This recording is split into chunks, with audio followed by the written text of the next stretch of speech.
What up, guys? Your boy Quake back with a brand new episode of the Diverse Mentality Podcast, number 303. And, of course, powered by the one and only Golden Eagle Energy Drink. Get your Golden Eagle Energy Drinks at drinkgoldeneagle.com/DMP. That's drinkgoldeneagle.com/DMP. They've been supporting all season 4 of the podcast, so show them love for showing us love. And I apologize if you guys hear anything in the background. It is raining right now, so I don't know, from when I record, it sounds like it's picking it up on the mic, but most of the time when I hear it back, it doesn't really sound like anything. So I apologize. If you hear any type of static or any type of weird sound in the background, it's because of the rain. The roof on here is like metal, so metal like sheets. That's what at least it sounds like. So when it hits pretty loud. But speaking of The Office, I might actually move out of this area because, one, to save on costs, because I'm spending a good amount of money just being here. Two, well, the first two reasons I got an office in the first place was, one, to have guests, right? If I bring guests on the podcast, I don't want them, because I was working out of my house. I don't want guests coming to my house to do an interview. Just weird and awkward, and you don't want people to know where you live, stuff like that. So that was the number one reason why I got an office. The second reason was, at the time when I was working at my house, I was living with my brother, mom, dad, sister. Everybody was in the house. It was hard to record, hard to get content going. Just a lot of inflicting things. Made it work for a couple of years, but decided, hey, it's about time I get an office, so on and so forth. And here, I love the office, but then everybody moved out. And I live with my parents because in my culture, the youngest out of the family lives with the parents forever, takes care of them, so on and so forth. That's just how my culture is, and I love my parents. I would never just leave them hanging and, just move out and go do my own thing. I love them too much for that. So they will forever be with me, and whoever is my future wife will have to deal with that. If she doesn't like that, she's not going to be my wife. It's that simple. But I have plans for that in the future where I'm going to build like a custom house. If God willing, I have the money to do it and stuff. And then have them have a guest house. So at least you get, some kind of separation, because parents being there 24/7, you with your wife, it's like there needs to be some type of break in between there to have privacy and stuff like that. But that's different stuff that I'm talking about, off track a little bit. But now that, my sister doesn't live there, my brother doesn't live there, it's just me and my parents, and there's a whole downstairs that's been cleared with nothing, literally nothing. And that downstairs, I'm thinking, hey, now that there's actual space in this house, I can just transform what I've done here at the office downstairs there. But I want to be able to have guests come and do interviews. So I'm kind of weighing on, because I don't really have that much guests come, really, to be honest with you. I try to, and they say they're going to come, they don't come. So I'm like, spending the money just to have an office for the sake of having guests that aren't really coming. It's like, I could save quite a bit of money not having an office. So I'm debating on what I'm going to do. I'll probably figure out end of this year, when we end this season of the podcast, season 5, I'll probably figure out, what. I don't think much is going to change. I'm going to keep the same design, but I definitely will probably be moving locations. It might be sooner than that. I don't know. I'm kind of weighing my options out here, but I just wanted to say that. So if there's ever a delay in the podcast or something looks different on the podcast, on video, it's because of that reason, because I might be transitioning and kind of getting out of the office area. My brother needs it for his business, so I might figure out what they want to do on that end. But yeah, that's kind of a little update on my personal life, but it relates to the podcast, obviously, and the future of it. But let's get into the news, and lots of unfortunate deaths and stuff like that, and just shootings and crazy things. So let's get into it. Young Thug has asked the new judge to grant bond for him. So let's go over the article. Young Thug's attorneys are taking advantage of the appointment of a new judge in the YSL racketeering case to make a case for the rap star to be released on bond. On Tuesday, July 23rd, lawyers Brian Steele and Keith Adams filed a motion for the case's new judge, Paige Reese Whitaker, arguing that their client has strong community ties and is not a flight risk. If Thugger is granted bond, they offered to provide around-the-clock monitoring by off-duty cops, to have him wear an ankle monitor while on house arrest, and have strict conditions on visitors.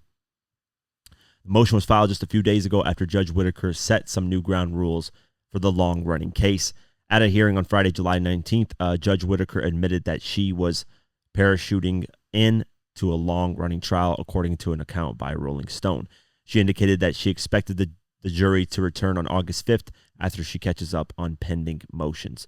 The judge also laid out a set of new rules in order to keep the case, which kicked off in November 2023 following 10 months of jury selection, to a reasonable length.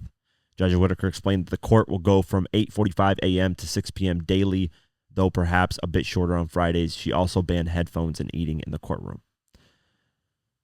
Judge Euron Glanville, I've been overseeing the trial. Yeah, so that's a bunch of different stuff. But that's a possibility that he could get bond. I mean, if he's on house arrest, that's not, it's not like he's going to go anywhere. Ankle monitoring, you can, like they even said, you can have a police outside the house if you really want to make sure that he's not doing anything crazy.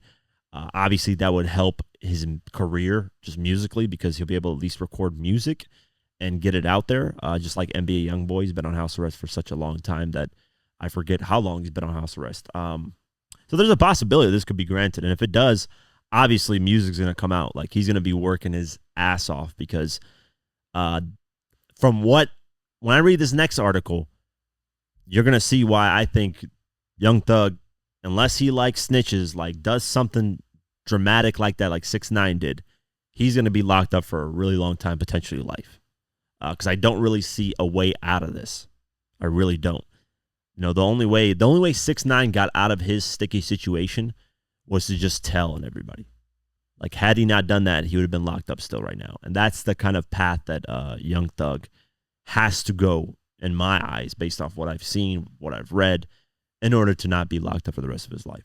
So what am I talking about? I want to talk about the next article. This is the next news article, and this has some ties to the YSL Rico trial, because it deals with YFN Lucci and the YFN gang in Atlanta as well.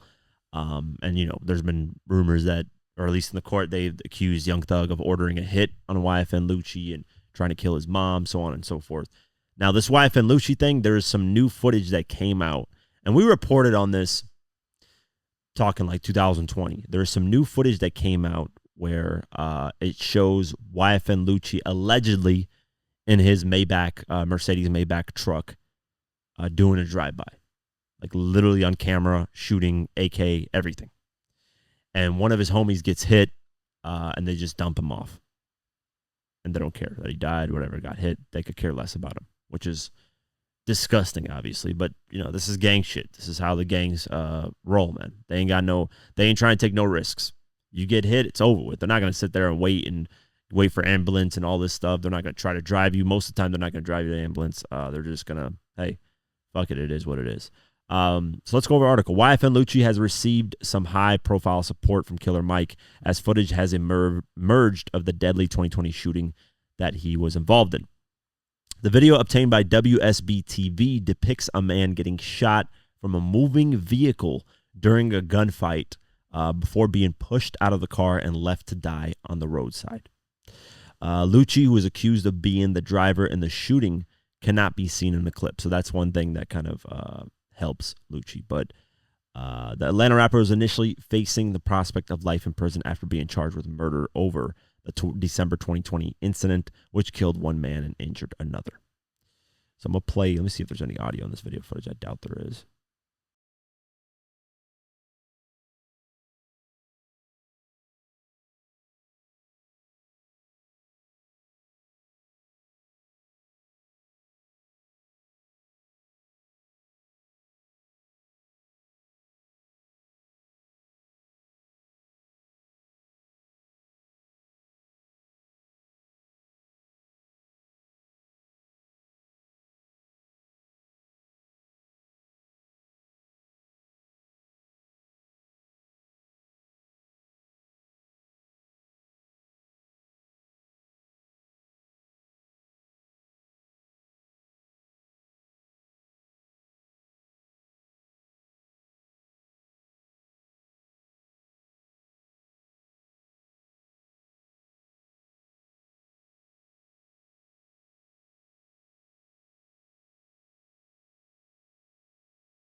So the reason why I'm saying, Young Thug could be facing life because they got a lot of audio and, from what I hear, footage of Young Thug doing some crazy things.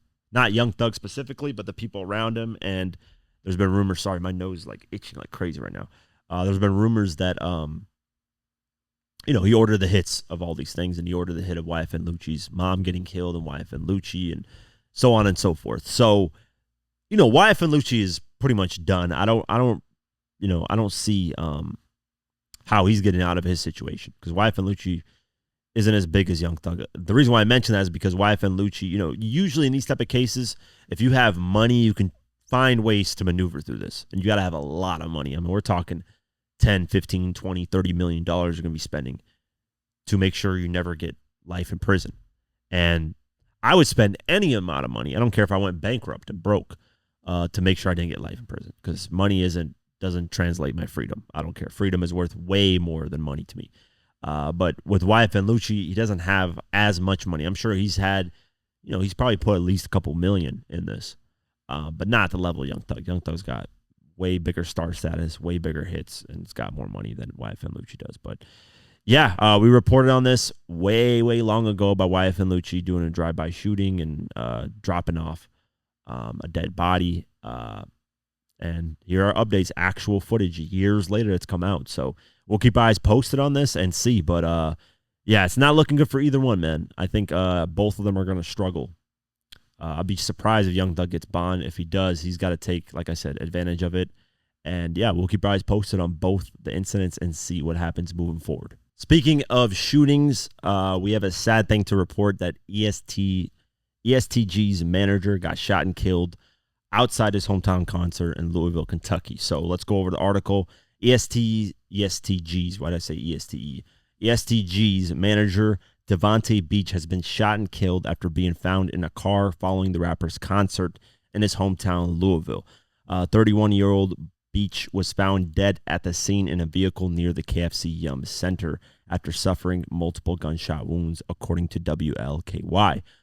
No suspects have yet been identified, and it is not yet known if Beach was the target of the shooting. According to Louisville Metro Police Department, a shooting was reported by a member of the public in the early hours of Sunday morning, July 21st, with law enforcement arriving on the scene at around 1:30 a.m. Beach was declared dead shortly afterwards by a medical team. EST Gee has not yet commented on the killing.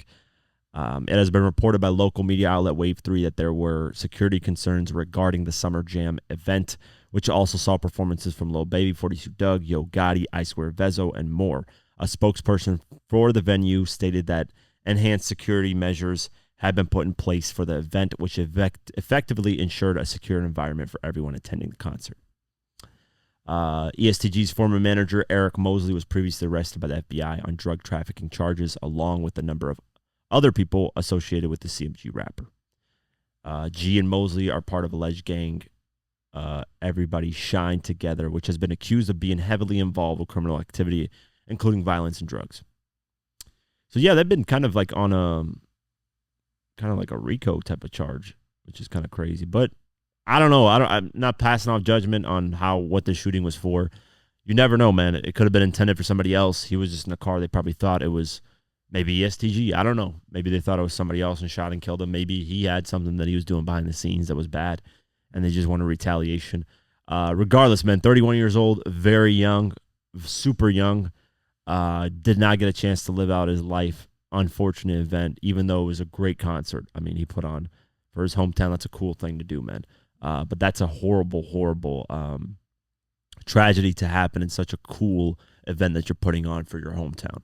But yeah, we'll keep our eyes posted and see if there's any updates, if they, get somebody arrested or charge somebody. I'm sure we'll find out months later who it is. Trial will take 10 million years, and then in 2044, I'll report the person getting charged, officially getting charged and getting sentenced, because that's how long these things take. It's ridiculous. Our core systems here are just mad slow, super slow. But yeah, we'll keep eyes posted and see what happens. Updates to Soulja Boy's defamation lawsuit involving Tasha K. I reported on this, I believe, on the last podcast, might have been 2 podcasts ago.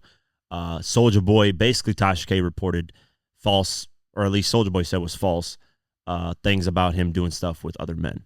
And then Soulja Boy said, hey, we're going to submit a defamation lawsuit, which he actually followed through with. And Tasha K has a response. Let's go over the article. Soulja Boy has received a response from blogger Tasha K over the multi-million-dollar defamation lawsuit he recently filed against her and internet personality William the Baddest.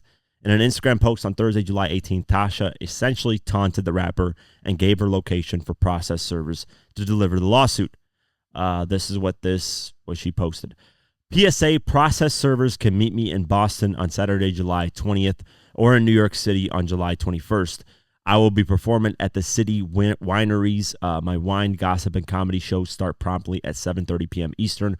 Be sure to purchase a ticket process server, and I will make sure that my security team lets you through to serve me without any hassle. My lawyers are also in New York and will be attending my New York show as well if you have any problems getting to me. Now, winos, get ready to turn up for 2 shows. We got some tickets left. Hurry. I'm not promoting her bullshit stuff because she does just spread fake information 24/7 just to get. I'm surprised people even watch her. I've said this 90 million times. But yeah, she's clearly using it as a promo stunt to sell out more of her shows, which is a genius response, honestly. You got me reading it, so now people know about her garbage ass shows. But she never learned anything from the Cardi B situation. Isn't learning anything from the Soulja Boy. So if Soulja Boy actually follows through with everything, it'd be really interesting. And we'll see where it goes from there. But clearly, she gives no fucks about anything that's going on. But yeah, we'll keep our eyes posted and see. This is interesting, but it's not new. So I don't want people to comment and be like, Quake, you're so late on the news, blah, blah, blah, blah, blah. Okay, I get it. I know it's not new. I'm actually working on the documentary talking about this stuff, so I know it's not new. But the newness of it is the fact that it's in official court document papers now. So what am I talking about? Let's go over the article. Tupac's murder suspect, Keefe D, allegedly went undercover in an attempt to implicate Diddy in the death of the rap legend. So my documentary, Diddy $1 million Hit, coming out very soon, talks about all this. So this is nothing new. This is nothing that's surprising, but it made another round in the news because it's in official court documents now, meaning that if Diddy gets locked up, this is something that they're probably going to mention in his whole lockup thing. And Keefe D might actually snitch on him. Not really, I guess, kind of snitch, but we already know a lot of stuff. But they'll put more funding into, did Diddy actually do this? Is there more evidence? Bank statements. Where's the original check? Where's this and that? But a lot of people that were involved in this have either passed away or were killed. Like Eric Von Zip died from cancer a while ago. So he's like the main culprit in this thing. So are the chances of Diddy actually getting charged with killing Tupac are slim, like very slim. Like unless they find bank statements, the original check, something along the lines of that, it's going to be very hard. But let's go over the article more. An illegal filing obtained by the Sun ahead of Keefe's trial later this year. Prosecutors claim that the former Compton Crip flew to New York with LAPD detectives in 2009 as part of a plan to obtain evidence against the bad boy mogul and Harlem gangster Eric Von Zip Martin. Keefe claimed in a police interview months earlier that Diddy had offered him a $1 million to kill both Suge Knight and Tupac at the height of Bad Boy's beef with Death Row Records in the mid-1990s and paid half the money to Martin after Pac's 1996 murder. Prosecutors say that Keefe became an active confidential informant for the task force initially set up to investigate Biggie's murder after he was caught trafficking a large amount of drugs. The 179-page document states that the former gang member, along with officers from the task force, flew to NYC in a bid to corroborate the conspiracy to kill Tupac.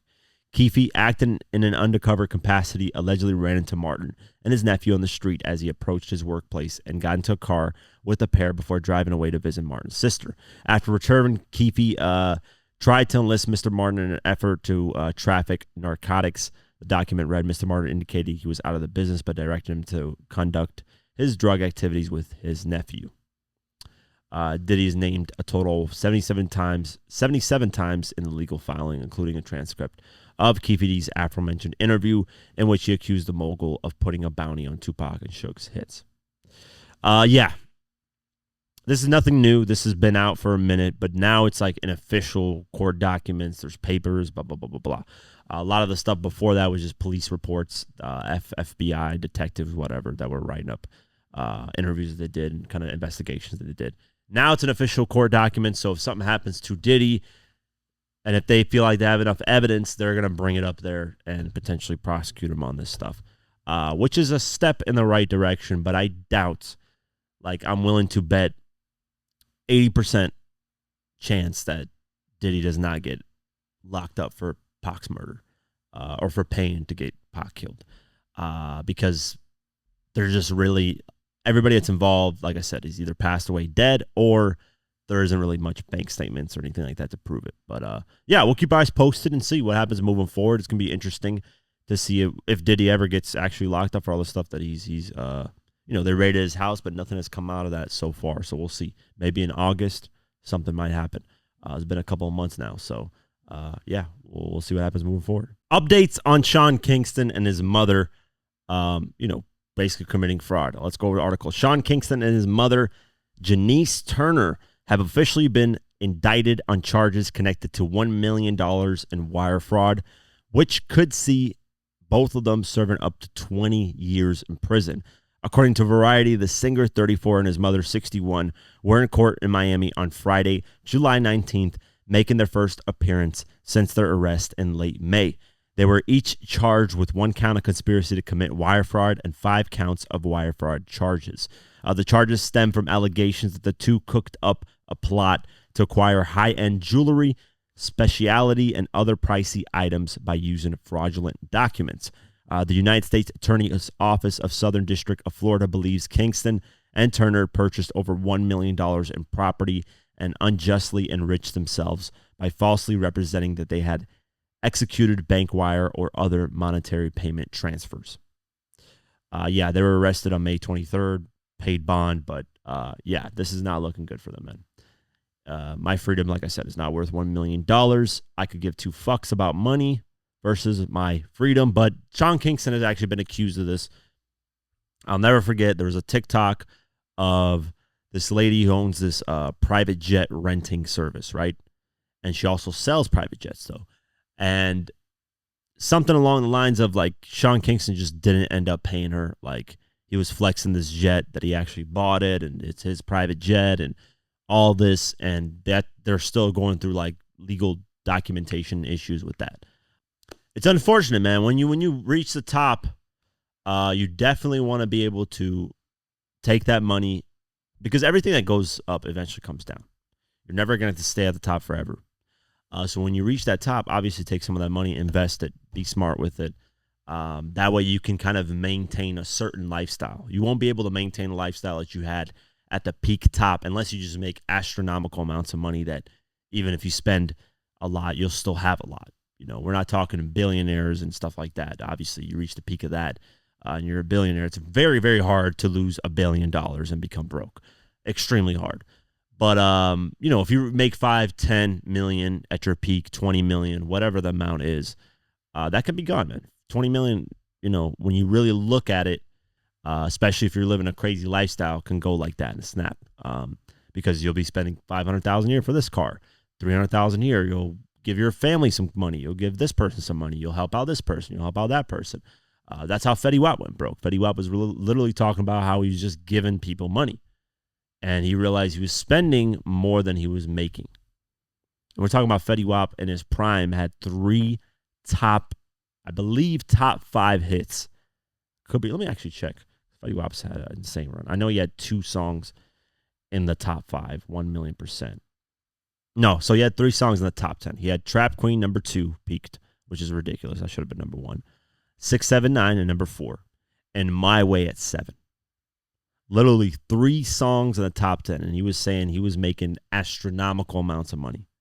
But eventually that slows down. Eventually the hype, unless you can keep it up, will slow down. And he started running into issues with his bank account and his financial advisor was saying, dude, you're spending way more than you're making now. He was making $100,000 a show, $50,000 a show.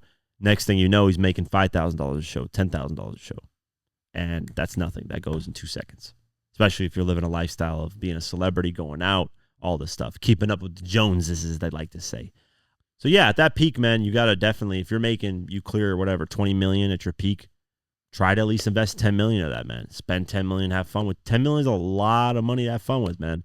I know you'll see other people. The problem is you know, people will they'll hang out with other people that have more money than them, and then they'll try to keep up with those people.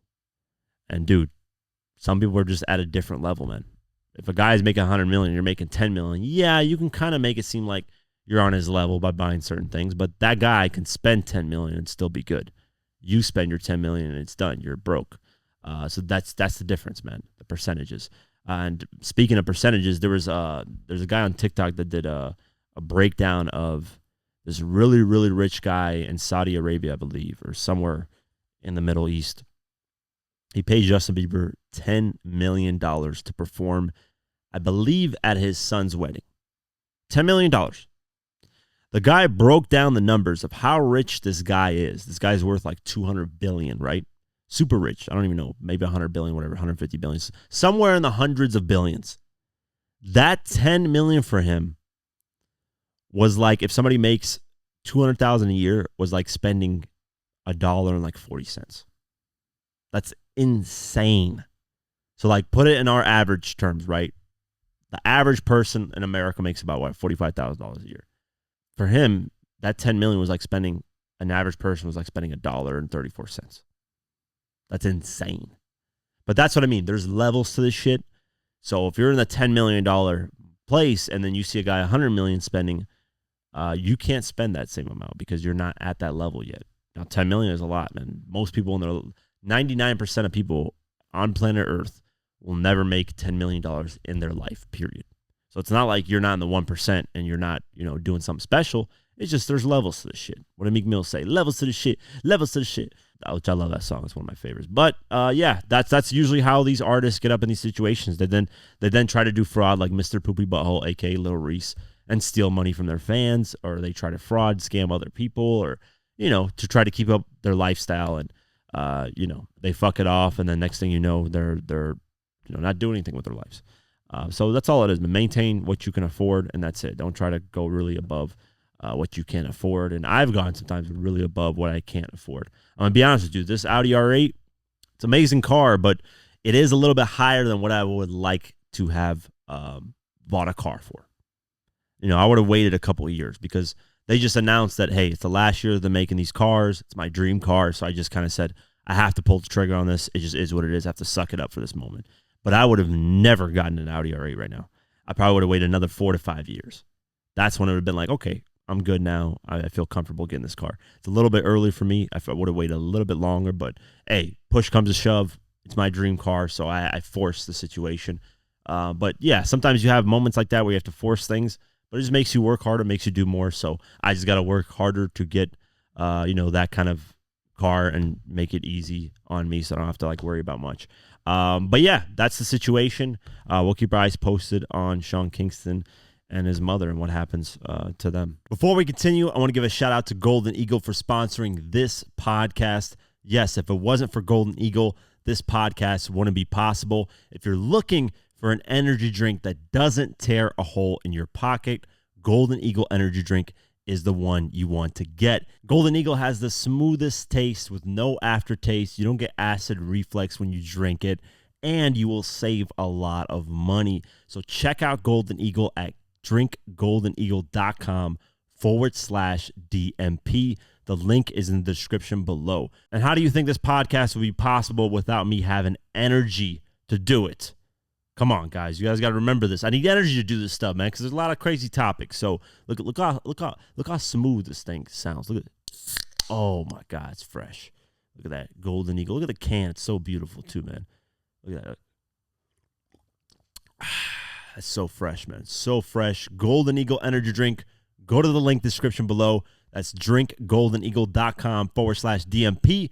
Let's continue the episode. Yungeen Ace has decided to go on Instagram Live, and when he went on Instagram Live, they obviously asked him about Foolio, who was killed a couple weeks ago. And this live reminded me of the time when academics interviewed King Von, and King Von was asked about FBG Duck getting killed in Chicago. I'll play the clip and you'll know what I mean after you watch it. What you think about Foolio dying, cuz? That shit sad, twin. I ain't gonna lie, bro. Y'all boys in the street, y'all didn't leave the streets alone, twin. All condone and shit like that. But y'all just gotta stay. Y'all gotta. It's so funny cause me, bro, like we cool, like we was cool and shit. You feel me? Me and him, like we cool and shit. I was just so funny. I was just talking to him. I'm like, bro, you gotta stop the way, bro. You know a nigga love you out here. Like stop the way, real shit. Like you know I fuck with you, real shit. Stop the way. So you know what I'm saying to all the kids, y'all stay out the streets. Everybody stay out the streets. You feel me? It's all good. And I'm saying I'm supporting everybody who getting out the streets. Stay out the street. I'm out the street. See, this is what I mean. It's the same thing King Von did. Trolled. Said, hey, I'm cool with FBG Duck. It sucks that happened to him. He was a great guy, this and that. I was cool with him. I loved him. And this is where the sneak diss and the subliminals, the trolling, all that stuff plays a role in these new rap beefs that get very violent.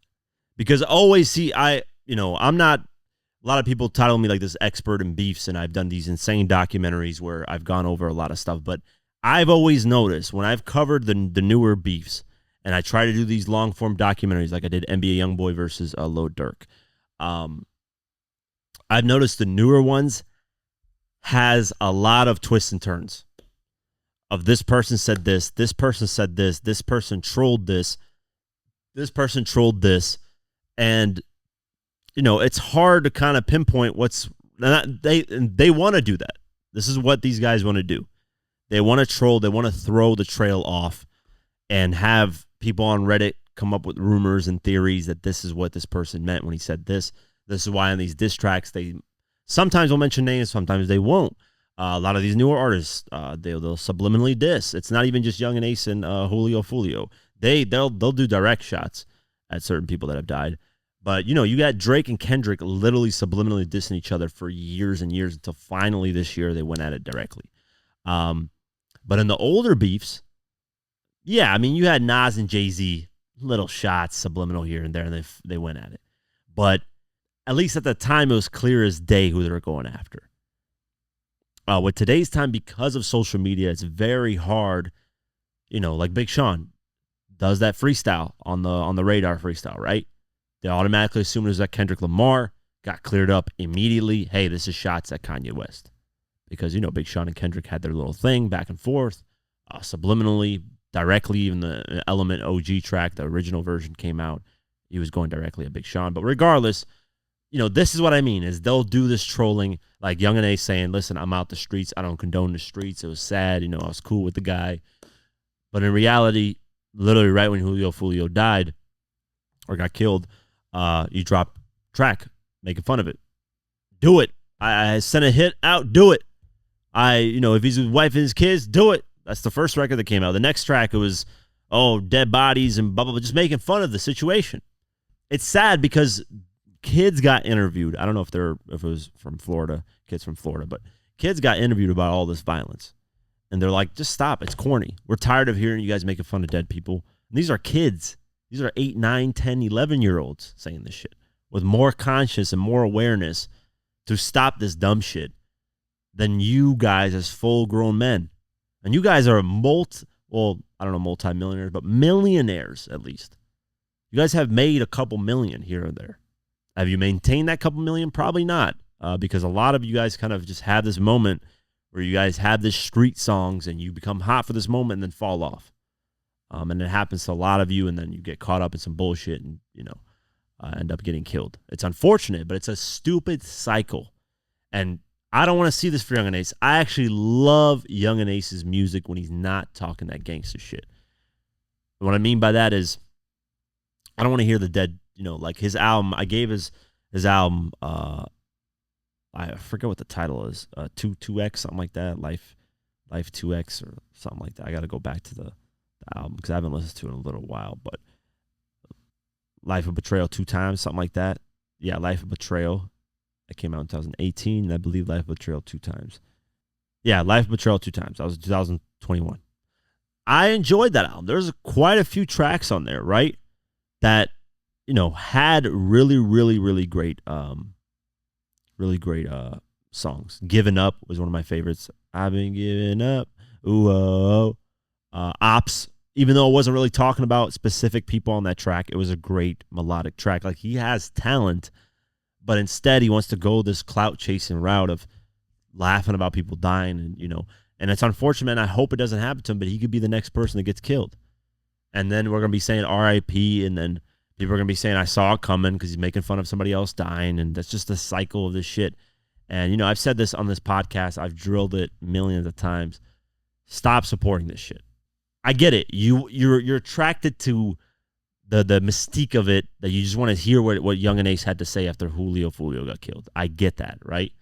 But listen to it one time and don't listen to it ever again, man. I wouldn't even listen to it one time. I did because it's my job. But other than that, if you don't have to, if you can avoid listening to this shit, just avoid it, because the less clout they get off of this, the less they'll do it.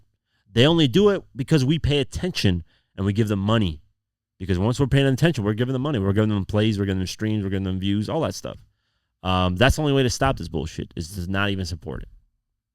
So it's unfortunate, man. I get he's trolling on there. People in the comments are laughing. Sad situation, man. Hopefully nothing happens to him, because, he's acting like this, and you never know, man. All it takes is one day to be caught slipping, and it's over, man. Nobody's God on this earth. You just had Donald Trump damn near assassinated, and he's a former president. So if he can get touched, anybody can get touched. So, yeah, we'll keep our eyes posted and see what happens moving forward. Jay-Z, round of applause to him. I wanted to talk about this briefly because I just want to talk about all our RIAA certifications in general. He has got his official 3rd diamond plaque with Empire State of Mind with Alicia Keys.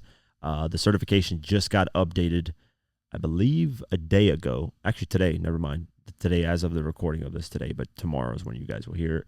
Congratulations, Sean Carter and Alicia Keys, on this truly well-deserved RIAA diamond certification, Empire State of Mind, which was something that I saw coming because it did go 9 times platinum a little while ago. So let me see what other certifications. I know he has the Paris record with Kanye. That went diamond. Yeah, Kanye record, Paris. And then what else? There's only 2. Where does it say 3? Why does it say 3? Let me see. I might do an advanced search because he doesn't have an album that went diamond. At least I don't think he does. I could be wrong, but I don't think he has an album that went diamond. Certified diamond. Let's see. Yeah, it's Hove's 2nd diamond certification. Why the fuck does Hip Hop DX write 3rd? Oh, Rihanna's Umbrella. I guess. I don't know if you really give that to, because Jay-Z's actually, well, with the Kanye record, it's like he's actually, it's a collab, but it's like Kanye West and Jay-Z, so it's technically Jay-Z's record as well. And then Empire State of Mind is obviously his song, but Umbrella is not. It's Rihanna featuring Jay-Z. I don't even think he's even credited as a feature on that track, to be honest with you, because he just has like a quick verse in the beginning. Let me see. I'm going RIAA and see if. Let's see. Umbrella. Yeah, he's not even credited on the actual plaque. It just says Umbrella. It doesn't say Umbrella featuring Jay-Z. Yeah, so I don't know if you really count that. I guess if you want to count it, I guess count it. But yeah, technically 2 diamond singles, and then 3rd if you count the Rihanna Umbrella. Umbrella, L-A-A. But shout out to Jay-Z, man. Round of applause to him. I wanted to talk about RIAA certifications because I saw this post of Kendrick Lamar's Humble has now sold 15 million units in the United States. It has been eligible for diamond certification since 2019. We are in 2024, 5 years later. But if you go to RIAA and you search up Kendrick Lamar, you'll see that this guy hasn't had his certifications updated in God knows how long. Poetic Justice was the last time a song that was led by Kendrick Lamar was updated, and that was in 2018. So this is why I say do not judge solely off of RIAA certifications, because some artists do not have theirs updated every couple of years or every 10 years. Some artists don't have theirs updated for decades. We're talking about Dr. Dre. We went over this now. Dr. Dre doesn't have his 2001 album updated since the year 2000. And 6 times platinum, by the way. Back in 2000. Right now, it's probably diamond. We're in 2024. That is literally 24 years later.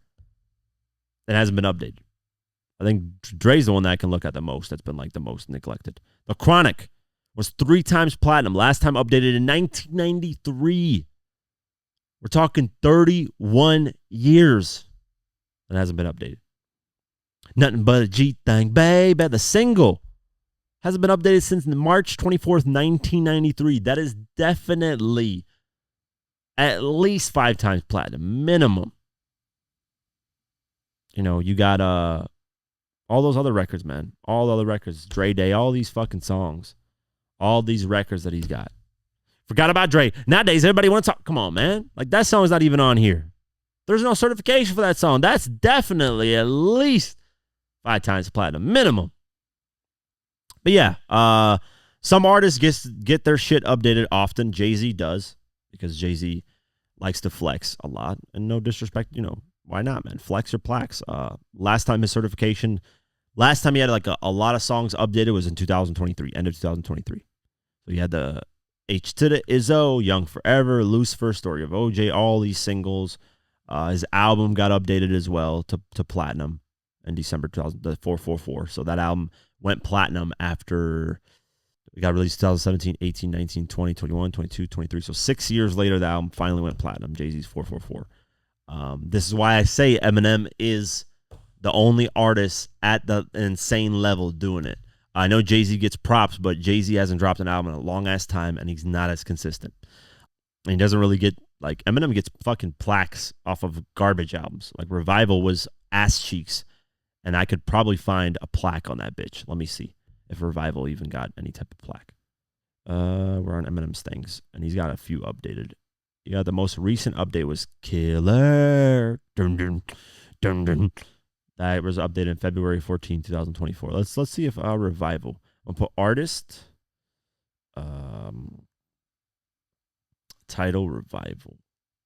I don't think Revival even has a plaque. Never mind. See, Revival. This is Eminem's arguably worst album that he's ever released. For most people, this is his worst album. For me, it's his worst album.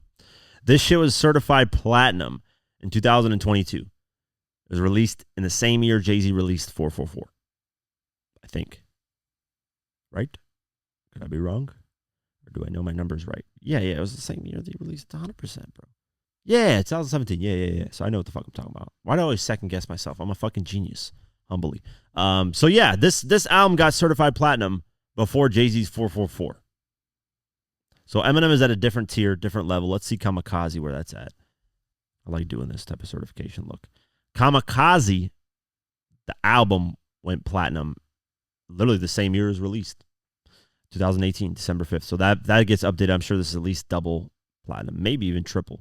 Because I love Kamikaze. I think Kamikaze is one of the best Eminem albums that got released after the post relapse. Because, you know, I split it in how Eminem took a break of that drug addiction thing, which was in 2004, Encore last album. Then 2005, 2006, 2007, 2008, then came back in 2009 with Relapse. That 5-year whatever hiatus, I count that as like post Eminem, pre Eminem, blah blah blah, whatever the fuck you want to say. But that's how I count that. But you know, there you go, platinum album. Let's see, Music to be Murdered by. I believe that was went platinum March 8th, 2022. That was released in beginning of 2021. So there you go, man. Yeah, I don't know how this made this about Eminem. Kind of hilarious, but I say that to say is a lot of artists don't get their stuff updated often or for decades. Dr. Dre definitely somewhere has a diamond plaque out of all that shit. There's no way after 30 years of some of these things not getting updated, some of these things 20 years, that he doesn't have a diamond plaque somewhere in there. But some artists care more about getting the plaques. Some artists don't. From what I'm told and what based off the research I made, it's the labels that decide whether they want to update plaques for the artist, because it does cost money to do it. I'm sure the artist has a say in it, and I'm sure if the artist said, "Hey, I want my plaques updated," you know, they'll do it regardless. But I don't know who pays for that, or is it the labels, finance, is it the artist? I don't know. That's something that I would love to talk to an artist who has a bunch of plaques that like if I had 50 and I was interviewing 50, I would ask him that question. Like, who updates the plaques? Who decides that? From what I know, it's mainly the labels that decide what gets updated and what doesn't, and not the artist. But yeah, I just wanted to say shout out to Jay-Z. Kendrick has a lot of plaques that need to be updated. I know they put Drake in there and they say, oh, look at Drake's plaques and all this stuff. We get it. Drake does have, a lot of plaques, but he gets his shit updated. Look, if I just search Drake, I bet you he's got 2023 updates. No, he's got 2024 updates. Party Next Door. He's got his updates. He's got 2023 updates as well. Night for What? October 30th, 2023 updated. That is 9 times platinum. One Dance, Diamond, 11 times platinum. October. So October 2023 was the last time his actual singles and stuff got updated. You got 50, aka Ferrari. His shit got updated in the beginning of 2023. And we remember that whole run that he updated all that stuff. And then they updated it in the club, the single for Diamond in November 1st, 2023. Which I think, I don't know, man. Surprised Empire State of Mind reached Diamond status. Well, then again, it's kind of a little bit newer of a record. So, yeah, 50 did more on like the album side of things versus Jay-Z. And Jay-Z is doing more on the singles side of things. So, yeah. Interesting, man. Interesting thing. But, yeah, cool little talk about these plaques and stuff. But, yeah, we'll keep our eyes posted and see. I definitely would hope that when Dre and Snoop Dogg release their new Missionary album that they decide, hey, let's update Dr. Dre stuff. Because I really want to see where Dr. Dre is at numbers-wise. Because he's the one that I've seen, that I've noticed, has had the longest, hiatus in terms of updating his stuff. Let's see Tupac. I'm curious. Last time Tupac had his stuff updated was 2014. It's been a minute for him, too. But at least he's part of, the newer decade. I think Dr. Dre's the only one that has, the oldest, non-updates. Yeah, even Snoop Dogg has more of his shit updated. Young, Wild, and Free, 6 times platinum in 2019. So that's not really that recent. He has a couple of certifications from other people in 2023, but yeah, he hasn't had much updated as well. Yeah, so some artists don't care. I would love, for me being a G-Unit fan, Lloyd Banks stuff to get updated. Hunger for More, last time this shit was updated was the year that it came out in 2004, September. I know Hunger for More at least right now is 4 to 5 times platinum. Minimum. Last time On Fire, the single was updated, was in 2005. That definitely is at least platinum. It's gold right now, but I think I could see it platinum, maybe double platinum. Banks had other records, the Love song, whatever. I keep forgetting the Karma, that record. Bunch of shit, right? Same with Buck, same with, I don't know what Game is, because Game kind of left G-Unit, and then the motherfucking Game. Let's see where the fuck he's at. The documentary, look at this, the documentary. Last time his shit was updated, it was in 2005, the year that it came out. And it went double platinum within 2 months. March 23rd, 2005 was a certification. It came out January, 19th, 2005. So literally in 2 months, it went double platinum. So right now, I'm sure it's a 5, 6, 7 times platinum album. Yeah, the Game doesn't have most of them. He's got Hate or Love It. Last time it was certified was 2005, June 6th. That definitely, all this stuff. How We Do, 2006, last time certified. So even the Game hasn't had shit updated in a long time. That's all it boils down to, guys. So when you see these certifications, know that not every artist has their stuff updated. So you can't really judge it off that. Yeah, I mean, some artists you can tell, okay, they got a bunch of plaques. They're doing numbers regardless, even if they don't got their shit updated. Kendrick is one of those people that doesn't have much of his stuff updated, but he's doing numbers regardless. But yeah, I just want to talk about that. Let's get into talking about numbers. Let's get into the Billboard Hot 100 and see where Eminem charted all these songs. Shabuzi, shout out to him, back to number 1 with the Bar song. Great record. Like I said, organically got up there, like the old times, back when songs would, debut low and then eventually go up to number 1 because of radio spins and stuff like that. So it's awesome to see an organic growing track instead of songs that just debut at number 1 and stay at number 1. I get it because of streaming and all that stuff. That's possible, but I like the organic records that start at number 70 and then get to number 64 next week and then 55 and then 32 and whatever the hell.